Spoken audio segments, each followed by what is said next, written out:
Character info. Élodie Rakoto. Backstory. Born into a lush Parisian household, Élodie Rakoto grew up in a comfortable home miles away from the verdant island of Madagascar, her parents' birthplace. Her backpack was always heavy and usually contained no schoolwork. She carried the essentials: a few history books, some printed maps, and a compact shovel.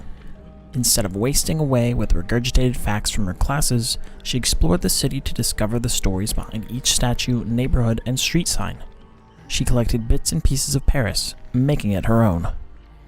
When she was 14, her parents took her to Dyer Island for a business trip. To her grand disappointment, the island was a private site for exclusive members of the Imperiati.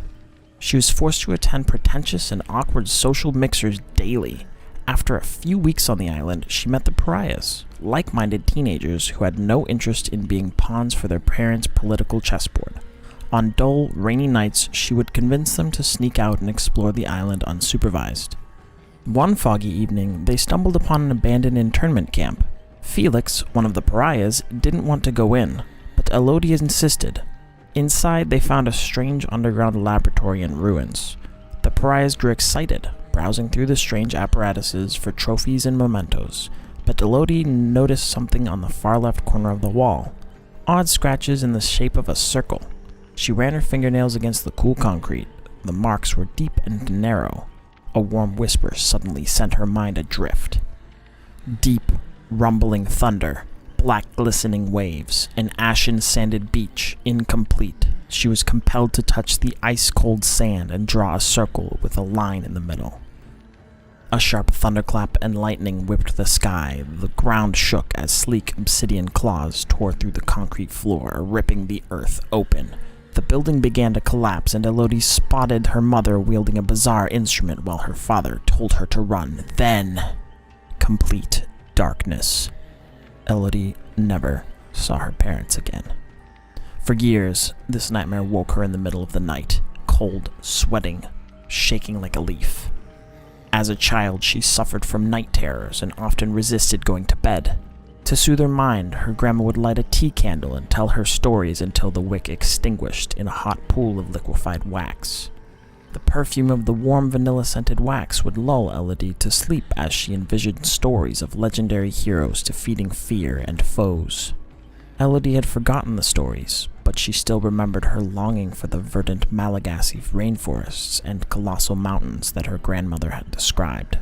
When Elodie felt cold and numb with grief, she would light a vanilla-scented candle and summon her childhood memories of this distant, idyllic place, raising her spirits to rise above her crippling depression. 14 years later, Elodie still searched for the missing pieces of the puzzle. No rational explanation could explain her parents' disappearance, so she had been looking elsewhere. She researched any and all legends that mentioned a dark force that snatched people at night without a trace. From there, she translated old tales and built a tapestry of narratives from around the world that corroborated the uncanny way her parents had vanished on Dyer's Island. She also gathered artifacts made by ancient civilizations who sought to destroy or resurrect the incomprehensible and indescribable thing that took her parents. There were various names for it, differing from one language to the next. The abyss, the infinite, the whole. Her findings pushed her further into the dark field of occultism. The pariahs were long gone. She'd alienated them with her theories, but she refused to give up on her parents. Elodie had set out into the cold, misty evening. She turned a corner, leaving Paris's 13 arrondissement, an eccentric neighborhood with a substantial library dating from the Middle Ages. She had pressing work to do for Hazra Shah, the collector, an occult specialist who archived rare artifacts. He had recruited her after she'd salvaged a rare stolen Maori statue of spidery fangs like the claw she'd seen on Dyer's Island. For the next 5 years, Elodie had been procuring occult relics for the collector. In exchange, he provided large sums of money, equipment, and precise information about obscure manuscripts. Just as the collector requested, she had secured the annals of a witch trial convicting a mother birthing conjoined twins in the 17th century.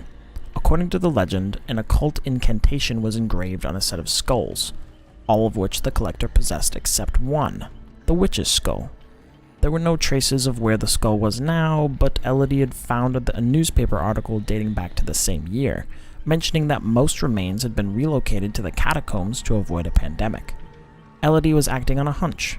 Breaking into the catacombs to retrieve a lost skull involved certain risks, but no more than the previous work she'd done for the collector.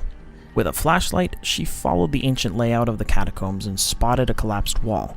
A few large stones blocked the way in. She grabbed her portable XRF analyzer and scanned the materials of the wall. Working for the collector had its perks. The brick mortar had been poorly mixed, showing high traces of sand. The whole thing was brittle, and the ground was moist from the damp evening air. This was her way in.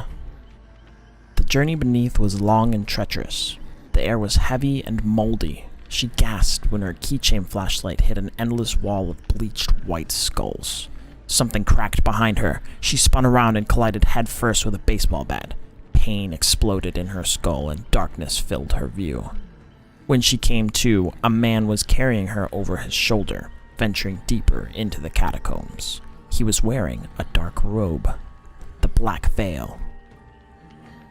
She'd managed to elude them until now. Ruthless and lethal, they went by many names. She'd figured out that they ultimately all worked for the same group, a ring of occult fanatics rumored to perform human sacrifices for what they called the Old One. She had to get out of here fast. Élodie spotted a loose skull on the wall, grabbed it, and smashed it on her assaulter's head. Stunned, the man lost his balance, and Élodie hit the ground running. As she turned a corner, she suddenly felt a sharp pain to her side. She looked down and saw a large blade planted there. Shocked, she removed the knife, and warm blood spurted out. Her heartbeat rang in her ears as her vision blurred. She fell to her knees. Summoning all her strength, she drew a circle on the ground with a shaking, blood-red finger and traced a line in the middle. An opaque heaviness fell over her shoulders. A familiar scent of vanilla-spiked fruits and lychee nuts coated the air. Thin tropical rain drizzled down leafy vines. Warmth. Madagascar. A ghostly cry erupted from the thick foliage. Élodie looked up, and the vines turned into hissing snakes. The soft canopy soil suddenly turned ashen and collapsed under her feet. She sank into something dense and cold that swallowed her like quicksand. She screamed before being smothered by the abyss, the infinite, the whole. She found what she had been looking for.